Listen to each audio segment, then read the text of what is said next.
আরে বাবা, এত টাকা! এ না দেখতেছি অনেক টাকা। কি ব্যাপার, আমি তো কোনো স্বপ্ন দেখতেছি না। হ্যাঁ, এ তো অনেক টাকা। আল্লাহ মনে হয় আমার মুখ বলে তাকাইছে।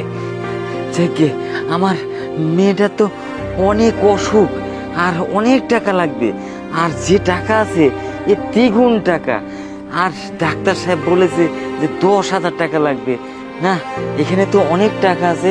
যাই, এই টাকাগুলো নিয়ে আমি বাড়িতে চলে যাই।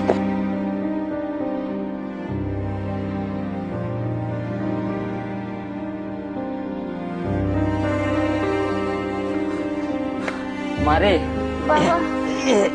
বাবা, বসে আছিস? তুমি আইছো বাবা।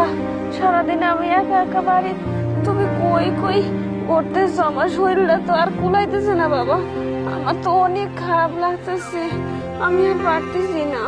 আরে মা, তুই কোনো চিন্তা করিস নি, আমি তোর চিকিৎসার টাকার ব্যবস্থা করে ফেলাইছি। এতগুলো টাকা লাগবে আমার চিকিৎসা করতে? তুমি এত টাকা কই পাইবা? তুমি যে কাম করো, রাস্তায় রাস্তায় টুকাইগিরি করো, বোতল টোতল টুকাই, যে টাকা পাও ওই টাকা দিয়ে তো আমাকে বাপ বেটি খাওয়ান পরনি হয় না, সংসারই চলে না। তুমি এতগুলো টাকা কই পাইবা আব্বা? আরে মা থাম তো, তোর এসব চিন্তা ভাবনা করতে হবে না। আমি ওই যে রাস্তায় রাস্তায় টোকাইতে টোকাইতে একটা এই যে মানে ময়লার মধ্যে এই ব্যাগটা পাইছি।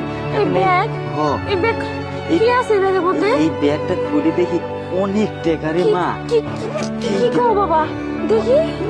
হ্যাঁ, অনেক টাকা। ও আল্লাহ, এতগুলো টাকা তুমি পাইছো? আব্বা, এটা কিসের ব্যাগ? দেখি দেখি। আরে টাকার মধ্যে এটা কিসের ব্যাগ? মা, আব্বা, এই দেখো, একটা লোকের মনে হইতেছে এটা ভোটার আইডি কার্ড না কি এটা, দেখো। হ, তাই তো। এটা মনে হয় ওই লোকটার ঠিকানা আর পরিচয়, বুঝছো বাবা? শোনো, তোমার একটা কথা কই, আমি যতই অসুস্থ হইব না, এই টাকাটা না আমার মনে আমার ঠিক হইব না। যেহেতু লোকটার ঠিকানা পাওয়াই গেছে, আমাকে উচিত এই টাকাটা ওনারা ফেরত দেওয়া।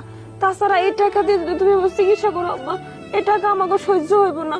দেখো, এই টাকাটা তুমি যার টাকা পাইছো হইতে তো পারে আমাকে থেকে তার বেশি প্রয়োজন। আমি যে অসুস্থ, তার থেকে হয়তো তার আরো বেশি